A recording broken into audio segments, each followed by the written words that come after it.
Welcome back to the Capital Flow podcast. My name is Dallin Schultz, and I've got two incredible guests here with me today. I got David and Leanne with the Sterling Real Estate Partners Group, and we're going to be talking about an incredible deal and opportunity that they have and just getting some more information about who they are and their business and their company. So David has over 28 years of experience in commercial real estate and has acquired and managed over $400 million. So we're talking with some serious players here. And he's the founder and president of the Sterling Real Estate Partners Group that he founded in 2015. And Leanne's been in the asset management and property management for over 15 years. And together they have a very powerful team and have a really cool project down in Tucson that we're going to be chatting a little bit about today. But before we get into it, guys, welcome. Appreciate you being here. Great. Thank you for having us. Yes. Looking forward to the discussion. So share with us a little bit, David, just about Sterling Partners. How did you get started? Share with a little background of your story. Right, sure. Well, it started in 2005. When I first got into real estate in 1992, it was in downtown San Francisco. It was really urban, downtown, commercial office space. And went through a couple of downturns with the dot-com bubble, and then through the Great Recession, and that really started in 2009 is when I made the switch to residential. And I had worked for two companies previously, and I started my first company in 2005. That was really the precursor company to Sterling Real Estate Partners. And so we bought several office buildings, commercial properties up until 2009. And in the Great Financial Recession is, like I said, is when I made the switch to multifamily to residential, realized that long-term housing is really where I wanted to be. Interesting. And so we started buying some multifamily properties in California and quickly realized that the tenant-landlord laws were not very friendly for the landlords, and quickly came to the realization that you just want your units back. It's not really about the money. And so we went from California to Reno to Nevada, and that was when it really clicked. When if a resident didn't pay at the first of the month, your manager could just go down, file the notice, and you could get your same unit back in the same month and just re-rent it. And I think people severely underestimate that when it comes to acquiring and buying multifamily. And we could probably do an entire podcast just on managing and owning real estate in California, huh? Oh, yeah. Well, that's in the past. Yeah. So we quickly moved. We went from California to Arizona, Nevada, Texas, and really, I knew at that point we were going to grow the portfolio all outside of California. That's incredible. And Leanne, when did you get connected with David? We met around 2013, 2014, was it? On an asset called Brentwood. I met him. I was actually asset managing that for an equity partner that he and his partner had at the time. So we met that way, and that's a whole separate story how I met that equity partner. But I had been an on-site manager for them many, many years before. So David and his partner at the time and I met, and we worked together on that project. And I just really enjoyed their style, and I could tell they were in Arizona for the long haul. So we had a chat, and we talked about me joining his team, and been uphill from there. Yeah, Leanne was actually hired by our equity partner to babysit us. Okay. And I quickly realized, I knew when we were going to relocate to Arizona that would be our first hire. Somebody really strong operationally, somebody obviously that we knew, that we had a working relationship with. You have to. And I think what people don't realize, obviously active people in this space that own a lot of real estate and manage, acquiring the deal is the easy part. Right. Even as hard as that can be and how much time it can take, that's the easy part. The money is made in the management. And is it fair to assume, David, you're more the visionary CEO type mindset, and then Leanne, you're more the integrator, get shit done type of mindset? I think we both like to get things done, but I certainly have a strong operational role and make sure that the deal makes sense before we follow through with it. So I think that's been a big thing for us, is having operations heavily involved from the first step in the process, from touring the asset, from the underwriting. So yes, right, it always looks great on paper, or you can make it look great on paper. I love what you shared right there, because having somebody in your role as you're acquiring the deal is absolutely critical. Because with me, I'm more the visionary. I get an idea of what I might want to do. having that strong operational partner would be like, hey, that's great, but when it comes to actually executing on it, here are some things that we need to be aware of. And when you're purchasing these types of deals, because you guys focus on mostly value add, but this project we're going to get into here in a minute, I think is super cool and exciting. It's very operational heavy. And when you're doing any type of value add or any type of restructuring or developing, there's a lot of steps and a lot of stuff that needs to get done and a lot of people you need to manage. So if you don't have a good plan, if you don't have good operations, it's going to take longer and you're going to be over budget. For sure. So I need to share 2 quick stories. Please. So one is when I came up in the business, it was all for small entrepreneurial companies, and it was cradle to grave. So I'd have to go out and find it, understand the opportunity, go put the debt and equity together, and then I would be the asset manager.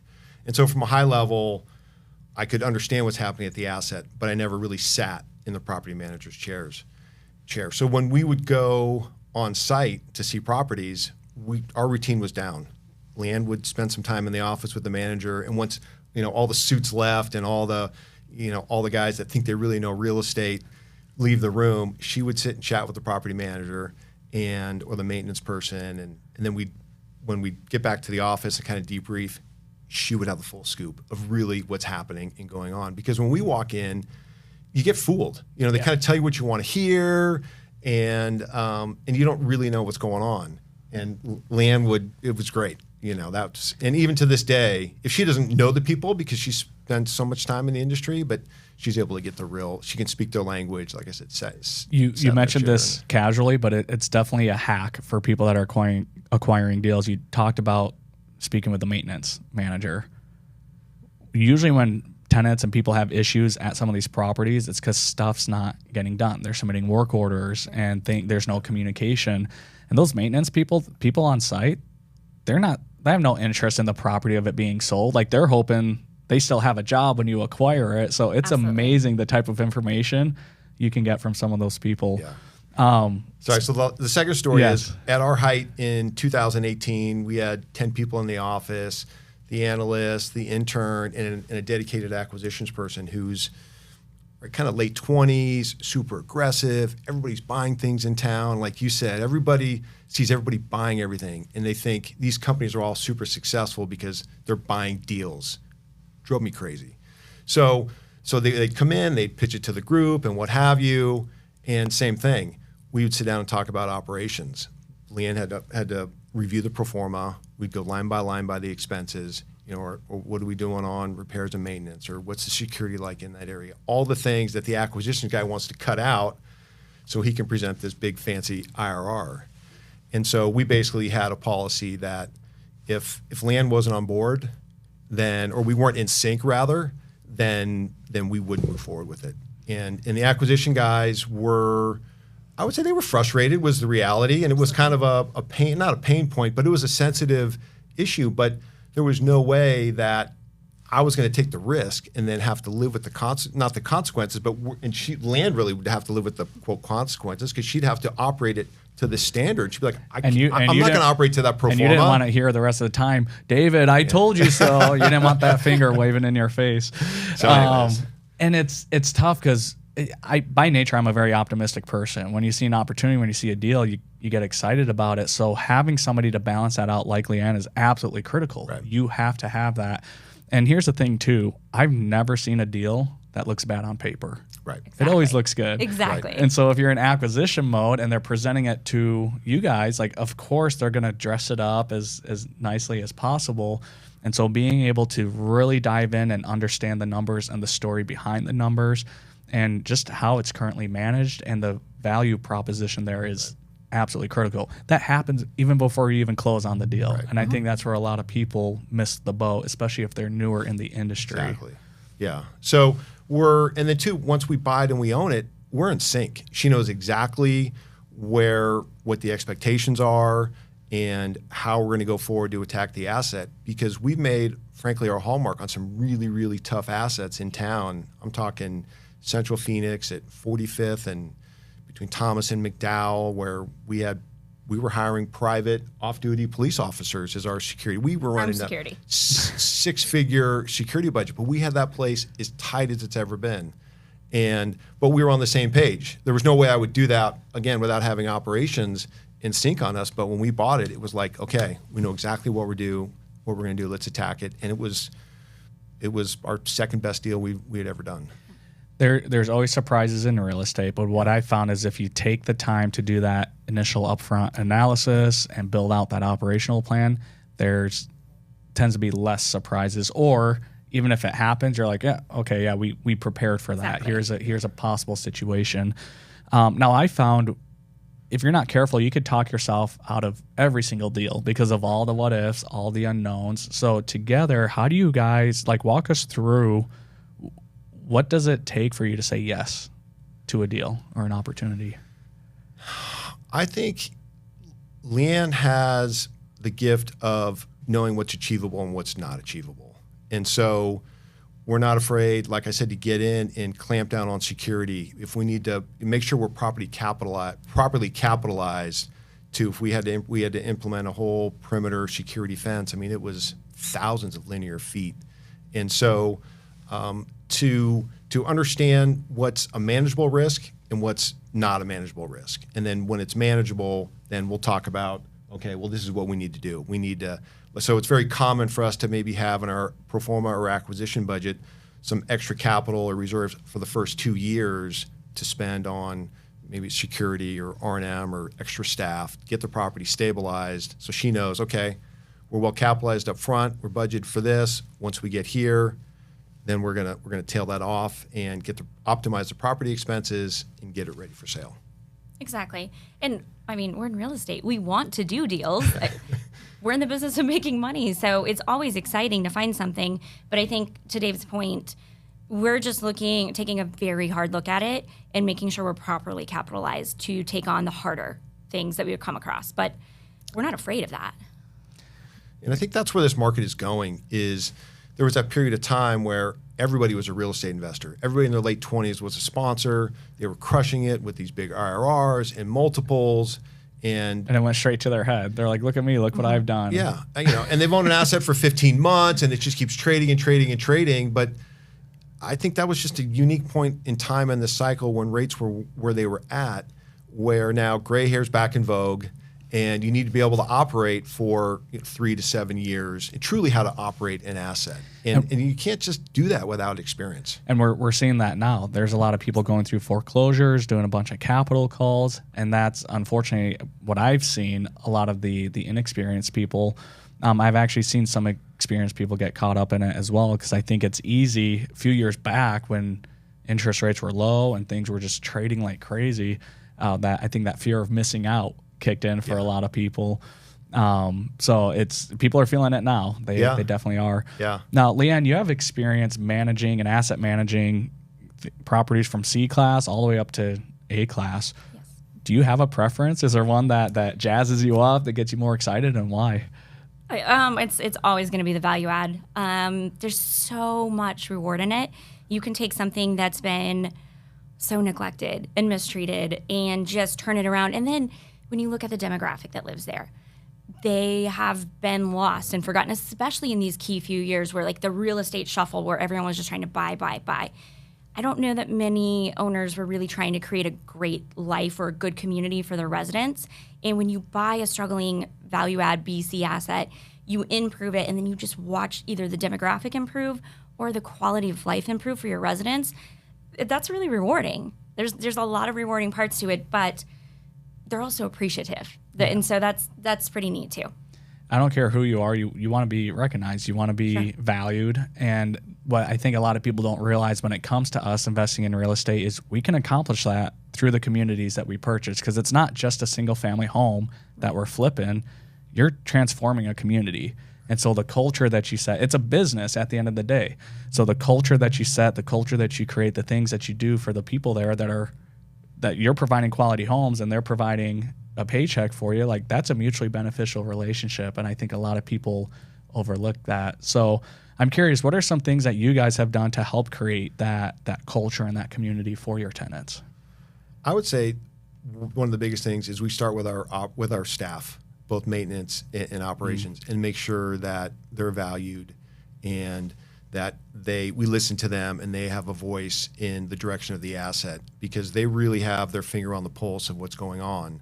And you can speak more to this, but Leanne and her team can then decide, okay, well, we're going to go in this direction or that direction. And to me, from the ownership level, that's where I see us really set the tone. And if they see how vested Leanne is in the asset, then that carries down to the staff. And then when the residents see that, then it carries all the way through. That's my take. Well, I would agree. And I'd also say that goes back to the underwriting, because that's probably one of the things I came in and was one of our bigger conversations. When underwriting an asset, it's really easy to cut that staffing budget. It's probably one of the first things that gets cut. Payroll is one of the most expensive line items. And it's the first one to get cut most of the time, too. Which is crazy. Why? You're running a $20, $40, $80 million asset. Why do you want to pay the least amount possible for your CEO on site? It's the craziest thing in the world when you think about it. I've never heard it referred to that, but your manager is the CEO on site. They're running They have so much power. You will not find another position throughout several industries where somebody has so much influence, so much power at that wage, at that status. So it's really been something that I think the industry has undercut for a long time. It started to shift a bit during COVID, but that's really one of the things that we looked at, was making people feel valued, not only by of course, we're going to create an environment, but they have to be well compensated and they have to feel included. So, of course, we have a bonus structure, but we also set goals and take them to lunch and just do things that make your team feel valued. Because especially right now, they can walk off my site and go make $1 more an hour almost anywhere else. But I'm already paying them a very good livable wage, and I'm treating them well, and I'm supporting them. And that makes really all the difference when you're taking on these harder communities or doing a big conversion, because that's a lot on a manager as well. We've had some managers that have gone from asset to asset, and when they do that on a particular asset, we'll allow them to invest in the property, like truly be vested.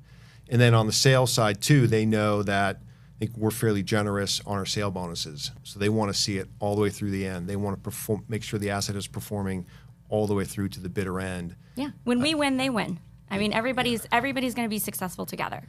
I like what you shared here, because typically when I ask that type of question, people are like, oh, we improved the amenity space. We put in a dog park. We put in a new playground. We get new pool furniture. They do all these things, which is good. That helps improve the quality of life. I really like where you two went. You start with the staff on site, because that staff on site is who's connecting with the tenants every single day.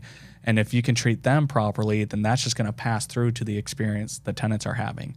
And I know it's value add, so I know you're still improving the amenity space, the pool, improving. I wouldn't say it's the easy part, but it's the easier part in terms of, like you're saying. I mean, that just needs to happen. You can hire people to execute on the capital plan, but incredible. You know, the human, the people part's the hardest part. I think, and it that's is. the most value. And one thing I've realized, I've done minimal property management. When I say minimal, like I owned 8 units early on in my career, and I self-managed those, and I'll never do it again. But what I realize is when it comes to property management, it's really people management. And so if you have a right person in the seat, property managing and managing people and treating them right, it's going to just come back twofold. People are going to stay longer. Turnovers are another big expense item when it comes to residential real estate. You got your turnovers, you got your flips, but you work those remodels in. So if you can keep people on site, they have a good experience, they refer people, your marketing budget goes down because now it's word of mouth. Yeah. That's what a lot of people, I think, fall short in seeing that long-term play that you guys have figured out. So I mean, we've even brought it down to looking at the exact salary, and you might be looking at a $10,000 difference. That's how small it is. In the big picture, you pay somebody $10,000 more a year, and your asset is going to make potentially millions more if you have the right person there. And that's where having a good idea of the operations comes into play, and being able to factor that into the numbers, because people are an investment. If you're investing a salary into someone, you want to make sure that it's producing an ROI. But it's hard to do that if you don't have that full business plan in place, and that all starts from the beginning. So awesome. Well, I want to pivot a little bit and talk a little bit about this really cool and unique deal that you guys have going on in Tucson, because as the markets shifted over the last few years, a lot of these standard Class C, Class B, value-add multifamily plays have been harder to come across, And so there's been some unique opportunities for people that recognize the potential to capitalize on it, and you guys are doing just that. So share with me a little bit about the super cool project you have going on down in Tucson. So Tucson, the genesis really kind of started during COVID, when there was apartment values really started to take off. The hospitality industry was really shut down, and there was a lot of independent hotels that were struggling, and the owners, they could not survive. And so we realized, okay, if we're going to buy a property at a 3 cap or a 4 cap, that just wasn't, we didn't see the value in that. Everything about us is make your money on the buy. Where's the value proposition? Where's the opportunity? And so we decided to pivot, and we went into the conversion space, because there's just the basic arbitrage in the bricks and sticks of the underlying basis of a vacant hotel with, you know, what it will take to improve it to be stabilized compared to where we could buy an existing asset from. And so during COVID too, we could pay the hotel owners a little bit of a premium if we could get the time we needed to get the property rezoned and entitled to change the use from hospitality to multifamily.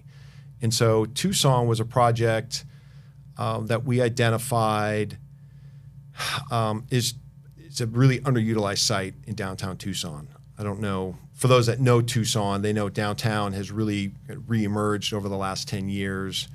I went to school there in the late 80s and early 90s, so I had an idea of the lay of the land down there. And this was a really spectacular 10-acre site that abuts the historic El Presidio neighborhood district, a really coveted historic district right in the downtown. And so we saw the vision of this mid-century, we can make a mid-century modern hotel right in the heart of downtown and offer a suburban style experience. It's 8 buildings, 6 or 2 stories, one is 4 stories in this urban, downtown Tucson environment. Surface parking, huge amenity areas, a really low density kind of type of project.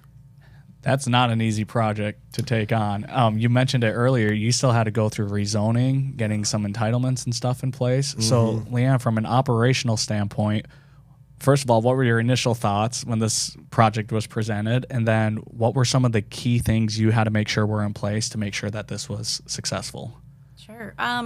I would say a very good combination of excited and terrified would be fair. I had not done a hotel conversion before, and it's really great when you have historical information on an asset, but historical information on a hotel versus what it would be not multifamily it's really invalid. So you were kind of going in blind with nothing. So I think that was the biggest struggle, is how do you underwrite operations? Now, of course, we could look at what it would be, 212 units, multifamily, studios and ones. That part was more simple, but the conversion and what we were doing, it was all going to take some time to really see it. So we had to believe that we were going to get there, and then also be able to underwrite to the status of what we thought it could become. So it was a bit of a challenge for sure. It's basically a development play. Yes. I mean, you're taking 2 completely different things, trying to convert it. Yeah. You have no historical data to go Nothing. off. You have some comps for the pro forma, but even then, how many 1960s motels were converted to apartments? So how many comps do you actually have to run your pro forma off of? Yeah. Well, and then even just looking out, where could our utilities look like? Well, anything that has been converted or any other comps weren't going to the level we were trying to go. So we wanted to have washer and dryers in every unit, and just things that change up all of the underwriting. So we also went in, and I'm sure we'll get further into this, but we wanted to make sure every unit had Wi-Fi. So there are a lot of things that we added to improve the resident experience that really wasn't on any historical or any other assets that we could comp into it. We had to really try to figure it out and make sure we got it right. Yeah, we had done some really deep value-add rehabs on existing multifamily assets. And we frankly thought that would transition really easily into a hotel conversion, and way more difficult than what we had expected, but also much more difficult than new construction. We have a 10-acre site that we're taking through the process of for new construction. And I get why when we originally started talking to general contractors, a lot of them were flat out turned it down. They wouldn't take on that kind of project. I'm thinking, these guys want all the easy stuff. Like, this isn't that bad. And all they, I get why some guys only focus on new construction now. And it's everything from, like, the rezone process is similar, right? The lease up is similar, but the construction, so much more difficult. Yes. So much more difficult. Because you have to work with what's existing there, because you didn't tear it down, you're converting, right. So you have to use what's there. Probably had to still get a bunch of engineers involved. Absolutely. Fair. Oh. Yes. To look at the structure and say, hey, you can do this, you can do that. Boy. Okay, you guys are laughing. There's a story here. Let's hear it. Well, these guys are. It also ties back to the municipalities. You go down, you sit with the cities, and like, oh yeah, that's great. We want that. Oh yeah, that's what we're trying to do. Yeah, no, that's all great and what have you. So you say, okay, well, this is what we need. We need somebody that understands a conversion. You can't hold us to new construction standards, because when you change, there's two things too on the entitlements. Is there's the change in zoning that'll allow residential, but there's then the change of use that triggers all the building code stuff, and a lot of people overlook that too. So that's where we were keyed in on with the city was, hey, you can't hold us to new construction standards because we're changing the use. So we need an inspector that really understands this. Oh yeah. And so it's been a challenge, because even today they're coming out or trying to get our final C of Os, and they're holding us to some new construction standards. And you're like, this isn't new construction. Yeah, we're like, hey, we just invested $40 million in your downtown. Zero city. Like, work with us a little bit. Yeah, we're not asking for favors or anything. Just have an understanding of what this asset is. And what it is now. And it's been hard to get them to sign off on it, because nobody wants to take the risk. Exactly. And this kind of goes back to the architects and engineers. When they're drawing this stuff up, they want everything new. Just saying, guys, like, there has to be things we can repurpose. Because if something goes wrong, reuse. their name, their stamp is on it, and now they're held liable for it. Exactly. And they also aren't sure what the city's going to approve. So the easiest thing is all new. And you're like, well, we need to reduce some costs here. And so you kind of have to really manage that process a little bit more. And there's definitely a give and take with the professionals on what you're trying to accomplish. Yeah. And that's a lot of the stuff that people don't see happening behind the scenes. And that's the stuff, having a good operator or a good operations team. You shouldn't hear about any of that. That's their job. That's why they're getting paid for it. Not a lot of people are doing it. And so, kind of in their defense, a lot of them may not have a lot of reps with it. And so it's hard you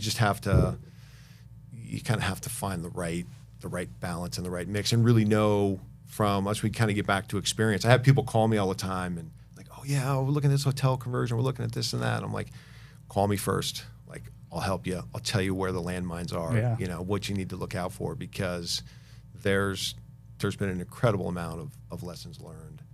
What would you say has been the biggest one? I would say our top are making sure the contractor understands the schedule and really what it's going to take. Because once you get behind, it's really hard to make up the time. We'll talk more about that. It affects everything. Yeah. The existing conditions are inevitably going to be different than what the architect has drawn up, or even when they go out and they do their as-builts.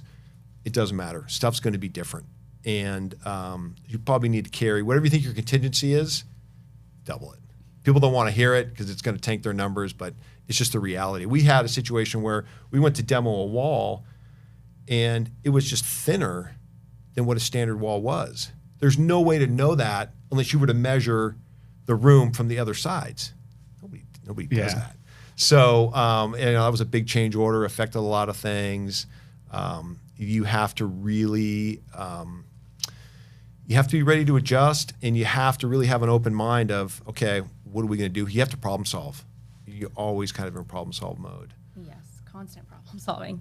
So tell us a little bit about the vision of this project, because it's how many units was it, motel? It was 290 units. And you're converting to just over 200 units of multifamily, which is incredible. So share with us a little bit about the vision of that And what makes you guys excited about that? I could talk about this for a long time. So let me see. Well, we knew we were going to be converting to solely studios and ones, and some of them would be smaller studio apartments. So with that, we knew we need to make them incredibly efficient and effective so that you have everything you could need in one space, but also beautiful. And combining those two, an example in 315 square feet, can be challenging. So there were a lot of things. A big thing for us was a washer and dryer in every apartment. That's incredibly important to people. And again, you've got to make it work, but you've got to make it work in a way that's comfortable. You can't just throw it, in the middle of a bathroom and call it a day. But so we've created spaces and laid out the apartments in ways that are very livable and comfortable. We also wanted to make sure that the amenities package was there. And this is probably my favorite part, but when you're talking about studios and ones, the whole thought process was, well, this is what you can afford. You want to be in a smaller apartment, but you want to live someplace that you're super proud of, that you can enjoy. So with that, we added a 24-hour fitness center, which is it's upgraded luxury. People would choose to not have a gym membership with this fitness center. We have a resort-style pool. And with that, we actually went in and did some extensive capital work to make it smaller, oddly enough. It's still a 90-gallon pool, or 90,000-gallon pool. But we wanted to create a space where if all 200 residents wanted to come out and hang out at the pool and be comfortable, we could. So we invested a lot of time into making the pool more of a hangout pool and lots of furniture, things like that made it fun and comfortable. We have a business center. We have an arcade because you just want to have fun. You want to do something different and I feel mix like it that up. goes with that retro style Absolutely. too, the 1960s. Absolutely. And then we really wanted to just make life simple. So we have Wi-Fi inside every single apartment home. And with that, that's not just something you're sharing with a building. It's an individual router. It's paid as part of your monthly bill to the property. So they don't have to come in, contact the internet provider, set it up. You guys already have it there. And it's fiber. And it's fiber. It's high speed, yep, ready to Wow. go. So we did that. And then we also went with technology. We did the smart hardware. So all of our amenities and our doors are smart locks. You can pick up your cell phone to get in and out of your home. And who doesn't have their cell phone in their hand every day? So we really wanted to make sure that we just gave the ultimate resident experience with an amenities package that you don't find anywhere else in downtown Tucson. And operationally, with the smart package, I would imagine that makes it easier on the maintenance and turnovers because you don't have to rekey logs, you don't have to swap. It's all digital now. Right. Yeah. And in my experience, it's really that level that people expect now. Correct. And people are willing to pay for it. And if you're taking care of them, if you're providing those amenity centers and that quality experience, I would imagine the amount of calls to your maintenance declines, the amount of complaints, the amount of needs. So operationally, I would imagine it's a little bit easier. Would you agree? Well, I would agree wholeheartedly, but even a step further, they brag about us. I mean, we have glowing reviews that talk about the amenities and the ease of living there, the staff. But we also, they're sharing it with their friends. They're sharing it with their coworkers. And Tucson has been amazing. They've been bringing in jobs to Tucson that are bringing in people from all over the world, all over the country. So we have quite a wide demographic, and they're telling everyone when they go back to their company, I live at the coolest place in Tucson. You have to come here. So it's gone above and beyond them just being happy. The other part of the vision was creating basically this Class A renovated hotel, the Class A standards, but also at an affordable price point. So for studios and one bedrooms, we've been leasing it $900 to about $1,000. For the studios or the one bedrooms? For the studios. Studios are going to range from anywhere from $900 up to $1,100. Wow. For brand new unit, washer dryers in every unit, and so we wanted to be priced below the new product in downtown. So not only are we the best value, but you're not sacrificing on quality of a project. And as Leanne said, our amenities, we've got a 2,500 square foot gym. It's a nice gym. Wow. Yeah. The resort style pool, that's no joke. There's 70 chaise lounges out there. Yeah. It's really cool. So when people come for the tours, they're pleasantly surprised because you come into the old hotel lobby that's been converted and it has 25-foot ceilings, and it's a really nice space. We took that a step further and also created what we call kind of like a one bill, a Sterling Plus package, if you will. And I mean, everyone wants their life to be simplified, right? Every single person you come across. So they don't receive an itemized invoice that talks about their rent and utilities and everything. We just package it together. They're going to get all their utilities included with that package, as well as their Wi-Fi, their smart fee, their package locker fee. It's set, it's predictable. They can know plan, what it they can is, budget and it's for it. simple. You just pay it with your rent every month. It's the same number every month. Very easy. Easy peasy. Yes. Easy peasy. So when it goes in, the amount of effort that it takes to put into a project like this, I imagine it costs a pretty penny. So how much were you guys budgeting per unit for these types of renovations? We had budgeted to be all in around $160,000 a unit. Wow. And the reality is we'll end up at about 187. Okay. 187,000. Yeah. So going back to that contingency budget, going right? back to Double that, make sure it's there in play. Well, we've had some back to kind of some the pain points throughout the process. It goes back to the contractor. And we had some construction delays at the beginning of the project. Some of it was still supply chain related and staffing related. And so when we got pushed back at the beginning, you're still optimistic. Oh, we can make up time. We're going to do this. We're going to do that. It pushes everything back. It pushes everything out, which then pushed out our delivery and our lease up. And we got a little jammed up in that we couldn't commit to delivery dates on some units. So there's no way you could commit to a resident, hey, here's your unit on this date and miss by 2 weeks. Pre-leasing was impossible. Wow. Pre-leasing was impossible. That's the simplest way to say it, which is almost unheard of when you're trying to do a lease up. Pre-leasing is everything. Right. But with the delays we ran into, we would have been failing people. So we would have to wait until we got a batch of apartments back and lease them up. And to our listener, this is still an active investment opportunity, correct? That's right. So there's if you guys are listening to this and want some more information, if you text Sterling, STERLING, to the number 623-280-1778, that will get you access to their offering summary, and they'll go more into the numbers and stuff. We're not going to get into that here.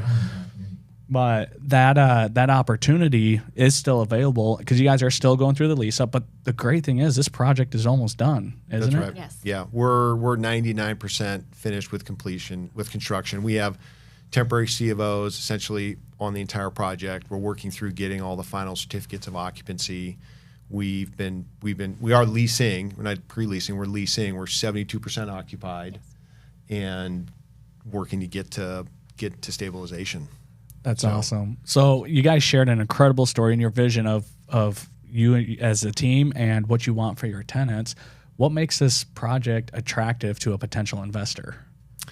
Well, the way we have the investment structured is a preferred equity structure. Okay. So we're capitalized with a very, very low acquisition and construction loan, which is 55% of the total project cost. Oh, wow.